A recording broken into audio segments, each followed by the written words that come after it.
it will be the year.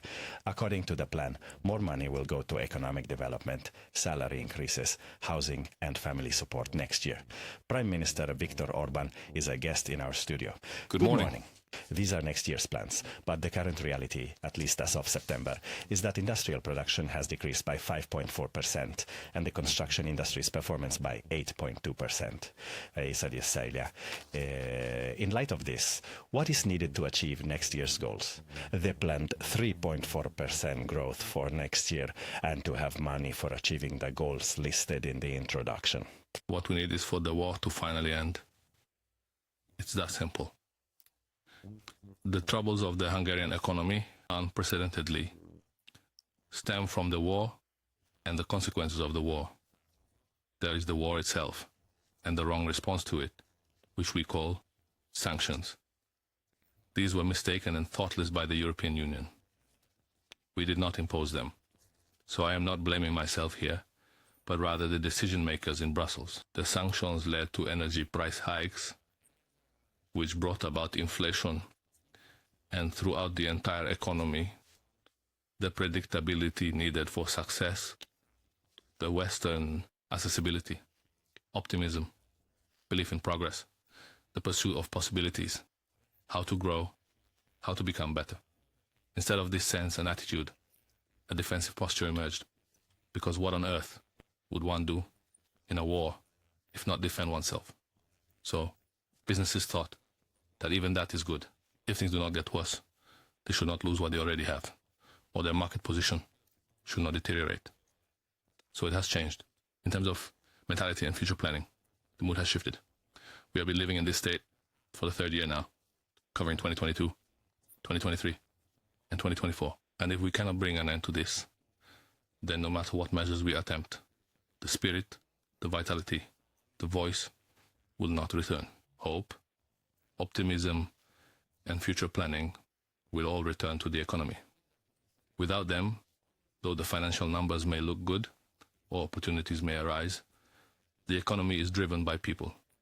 The investors, entrepreneurs, and employees who see the value in working harder are those people. They don't believe in what they are doing, but settle for what they have, adopting a hedgehog-like behavior. And they see that the whole world is behaving the same way.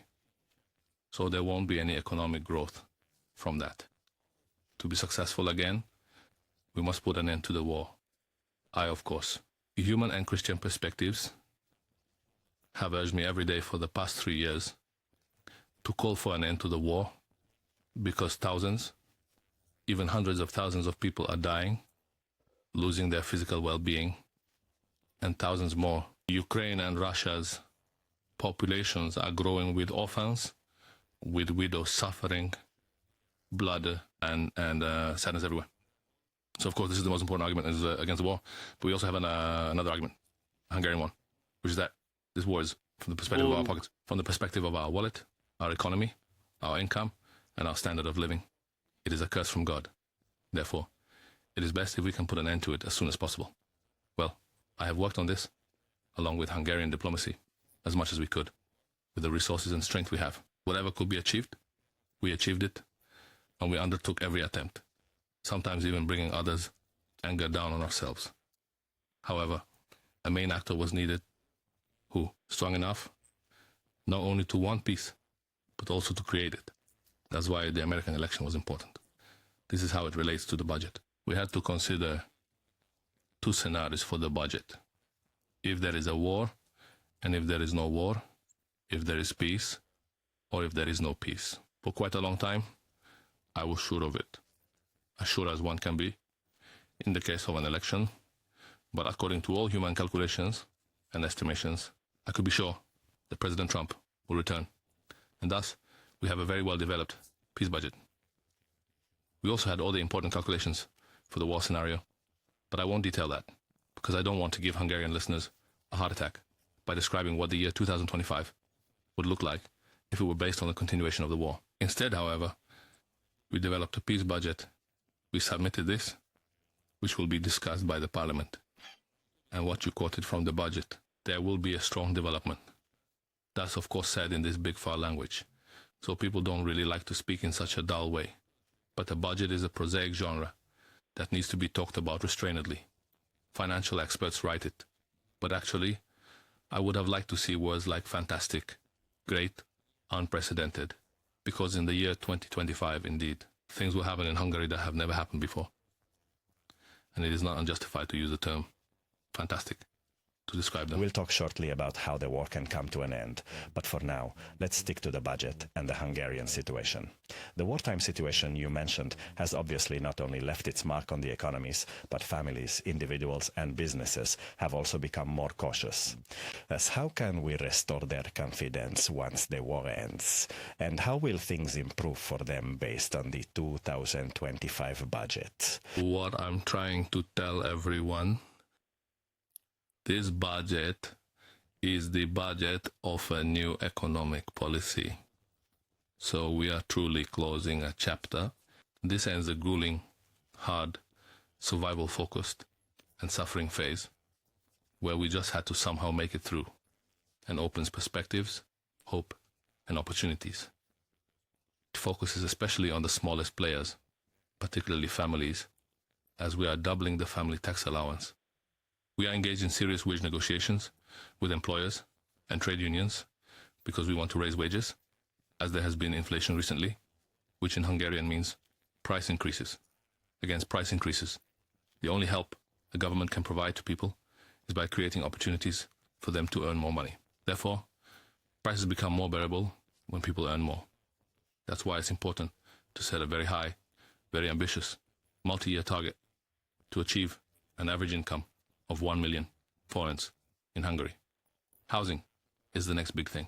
Package or action plan, bouquet, several measures aim to make the costs of home creation and housing affordable in Hungary. Therefore, we are attempting something that has not been done before. I have high expectations for this. For those under 35 years old, employers up to 150,000 forints, per month. So multiplying this annually amounts to approximately 1,800,000 forints. They can provide housing support at a discounted rate, which employees under the age of 35 can use for paying rent. And if they purchase their own home, they can use it for the mortgage installments as well.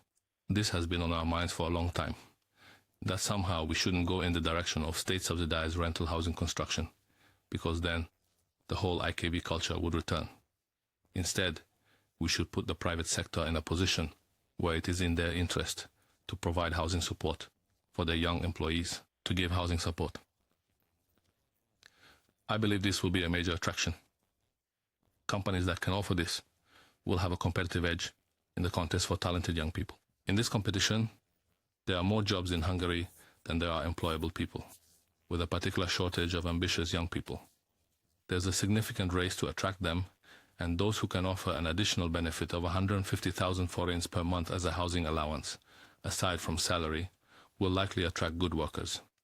There's also another major program package supporting small entrepreneurs. This is the program package named after Sándor Demjan, where we are trying to help small businesses, help them advance by an order of magnitude, strengthen them, and this has never been done before. We are attempting a capital investment program. So that's why I say the next year could be great, because we are introducing measures that have not yet been part of Hungarian economic policy. And I haven't even mentioned the worker loan, which is perhaps the closest to our hearts in the government from an emotional point of view. Finally, we can focus not only on the undoubtedly deserving young students, but also on the working young people, and we can provide for them too an opportunity to start life. And when we say that work should be valued, we don't just say it with words. For young people, we provide tangible support.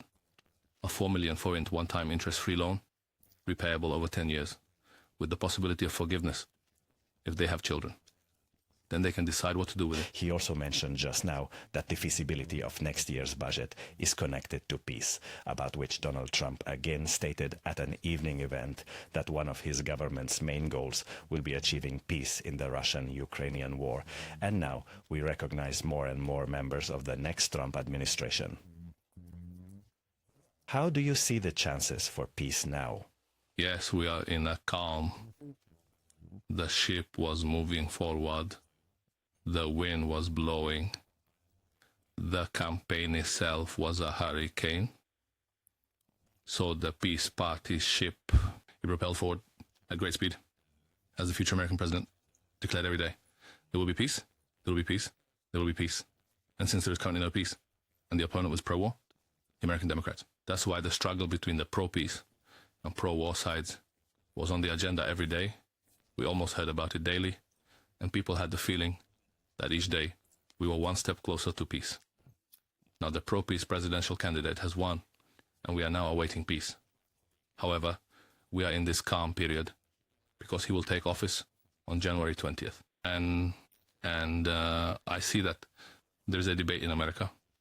It is not my place to judge it, but the constitutional system has this peculiarity that the president is elected in November and takes office on January 20th. The question is, what happens between these two dates? This is typically not a very exciting question. But if the current American government is pro-war and the one who won is pro-peace, then it becomes interesting. Then this question suddenly becomes exciting. Will the Americans acknowledge the decision of the American people? I do not know American leaders that the peace-oriented president won. So for them, if there is democracy, if there is fairness, if there is equity, if there is honor, then they should not escalate their war efforts or commitments, but rather provide an opportunity for the new peace-oriented president to implement their program as smoothly as possible, because America chose this program.